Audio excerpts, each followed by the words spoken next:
Hello and welcome to my easy to understand guide to this newspaper front cover for the Daily Mirror as well as double page article. This video is going to be particularly relevant for you if you are studying AQA A-level media studies, as it appears as a set text for exams from 2024 onwards. This video in particular is going to focus on media language and representation. The masthead itself, the Daily Mirror, suggests that this newspaper is going to almost hold up a mirror and reflect the things that are going on in the world to us. The strapline above it, "Fighting for all our futures," makes the newspaper seem quite heroic and patriotic, as though they are a strong leader within our community. The O in the word mirror has been replaced by a globe or an earth. And this suggests that the newspaper has got a lot of global issues in it, and it is powerful not just in our country but in the world. In the top right hand corner there's a kind of mini promo for a football pullout, and it says the #1 football pullout, which makes it seem like this newspaper has got the best content. And also this newspaper content often is going to tackle that kind of working class males who are often interested in football. The small promotional part at the top about the Pride of Britain Awards, that kind of makes the newspaper seem quite patriotic, as though they're celebrating people, and in particular celebrating quite diverse people from a range of backgrounds who have overcome a number of struggles. And this might perhaps elicit some sympathy from an audience as well. Certainly the caption underneath that says "courage" underneath the girl that has no arms, it kind of represents her as being celebrating a role model, somebody that we should see as heroic and valiant with her struggles. And that's reinforced by the image of presumably her mum clapping behind her. The headline for that, "Beautiful, moving, inspiring," it really anchors the meaning of those images and shows us how the audience is supposed to interpret those images as representations. Some disabled people might really like this inclusion and representation within the newspaper because they may feel that disabled people do not get enough representation in the media in general. However, there are also going to be those people who see this representation as being a bit patronising, referring to these people as being heroic and brave, and a lot of disabled people just kind of want to be represented as normal.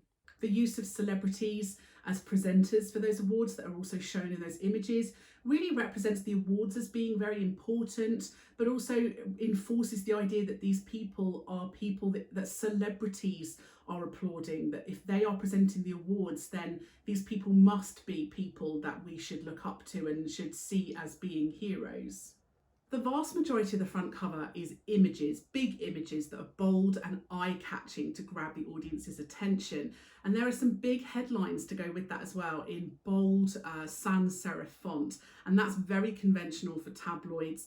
And this small amount of copy, very small amount of writing, and that reflects the fact that the readership for the Daily Mirror has quite a low literacy level and prefers generally pictures to words. The heat is on is a kind of play on words that we often quite familiar with that phrase from songs and other situations, but it's also very simply worded, very easy to understand. The heading just above this, the summit to save the world, quite hyperbolic language makes it feel very dramatic and very important. This idea of the world ending is reinforced by some of the words underneath where it says Johnson issues a doomsday warning. This doomsday phrase is something we associate with the end of the world or the apocalypse. And so really representing this climate change issue, the wildfire issue, as being something hugely important and very dangerous. The use of facts here, saying that this is the 7 hottest years on record, those use of facts and statistics really help to make the article more persuasive and make it seem more urgent. They often have this at the bottom of the newspaper, the kind of turn to the page where you get the rest of the story, and that acts as a kind of enigma code or a jump line to get people to buy the paper and read the rest of the article. The image itself is very dramatic and quite scary. You've got this man, he's topless, he looks quite as though this is a very dramatic, urgent situation. There's fire behind him. It almost feels a little bit like an action movie. And so makes it feel kind of quite urgent, exciting, makes him seem as though he's quite heroic, as though he's trying to save the day as well. Although the fact that this is quite a loosely framed wide angle shot, he's got lots of space around him, makes him seem quite small in relation to the fire, which is kind of out of control. And that makes him seem quite vulnerable, and that's reinforced by the caption, which calls him helpless. Boris Johnson is pictured here wearing a suit and tie, which make him seem quite professional, sophisticated, upper class. He's also wearing a poppy as well, which reflects the context of the newspaper, as this is a November issue, which ties in with the Remembrance Day celebrations. Suggests that Boris is quite patriotic and sees himself as somebody steeped in tradition and trying to make himself seem respectful. There's a double page spread that you need to study with this front cover too. Again, very large images, and the copy that there is, although there is quite a bit there, it is broken into small chunks to make it easy for a reader to understand. There's the use of some green and the colour palette for the typography, and that green is often used to signify all things to do with the environment, anything eco-friendly, so clearly linking to the fact that this article is about climate change and the environment. The images of the world leaders, the vast majority of them are men, so I suppose, a fairly typical representation of men in power. And those men that are there, most of them are wearing suits and ties, so perhaps representing them as having a reasonable amount of power, class, wealth and status.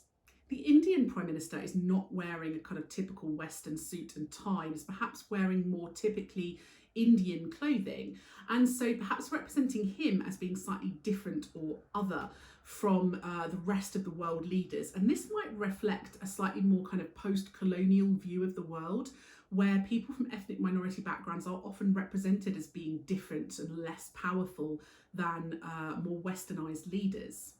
There's only one female world leader pictured, and that's Angela Merkel, and she's in the centre. So some might say this makes her seem quite important, the fact that she's in the middle of the image, and the fact that a lot of the men are actually looking at her suggests that they are looking towards her for some kind of leadership or advice. Some may argue that she's represented as being in the minority, obviously. Only one woman in a group of men suggests that women are underrepresented in politics. The small inserted picture in the circle of Boris Johnson makes him seem quite disorganised and stressed. He's kind of clutching his head, and it even says getting messy. So it kind of makes him seem, like I say, very disorganised and not in control of what's going on. The phrase "take me to your leaders" in caption underneath the large photo, I think of that in relation to aliens. If aliens land, there was that kind of a trope that aliens would say, "take us to your leaders." And so, I don't know, is that representing these guys as the leaders, or is it representing them as aliens, people that the general public can't relate to? And is it suggesting these guys, these politicians are leaders? Or is it sort of suggesting that they can't lead? It's quite open to interpretation. The word extreme again emphasises the danger and the difficulty and the drama caused by these problems. There's use of quite emotive language to cause drama and fear, so things like blight and alarming. It makes it seem very dramatic and scary as a story. The article refers to several experts, and experts are often a great way of making an article seem more persuasive and dramatic. In the article, it refers to the phrase annus horribilis, which is a cultural code, a referential code for those people that know it. We once referred to that year in relation to Queen Elizabeth having like the worst year of her life in terms of the things that she had to deal with. And so this use of the phrase here really suggests that this is like the worst year. The article refers to multiple countries around the world in different areas, and so really emphasises the fact that this is a global problem affecting a lot of different people. There are some other quite complicated referential or cultural codes in here as well that not everyone will recognise. So for example, they refer to this as the canary in the coal mine, which is a kind of odd phrase, but when people used to work in coal mines, they used to take down canaries in cages with them. Canaries used to be quite good indicators of what was going on. They would wait and see if a canary suddenly started going a bit crazy in its cage and tweeting, making a lot of noise. They would know that perhaps something was wrong, perhaps there was poisonous gases, not enough oxygen, whatever the problem might be, and people would know to get out. So they would see the canary as a kind of early warning. This cultural code is going to be particularly recognisable to working class British people who, and particularly those who potentially worked up north, because that's where a lot of our coal mines were in the past. And that reflects the target readership of the Daily Mirror. They repeat the phrase 1 minute to midnight several times within the article. And again, this is a phrase that we use, scientists often use this idea that our world operates on a kind of clock system. The closer we get to midnight, the closer we get to our world kind of ending. And this idea that we are now 1 minute to midnight, that we are so close to the end of the world, and we're so close to the end of civilization, it adds to this sense of drama and fear for an audience. There's an image of Greta Thunberg in the top left, and so this use of kind of recognisable people, it adds a little bit of gravitas to the article, and it makes it quite easy to understand because she's a familiar face to a lot of audiences. Greta Thunberg is wearing a mask, which obviously reflects the social cultural context of the time this newspaper came out, where we were in the middle of a pandemic. She's also referred to as being on a masked crusade, and wearing a mask at the same time, as well as this word crusade, makes her seem a little bit like a superhero. They actually mention children's future in this small article on the side, and so perhaps representing children as being kind of vulnerable and needing to be protected, and their futures needing to be guarded and looked after. The article does suggest that certain countries are more responsible than others for the climate crisis. So in the top left, it refers to the fact that the leaders of Russia, China and Brazil are not attending the conference, and that they are some of the biggest polluters in the world. And so perhaps laying some blame on certain countries more than others. And again, potentially this reflects a kind of post-colonial view of the world, blaming other countries and suggesting that England and more sort of westernised countries are less to blame for world problems than others.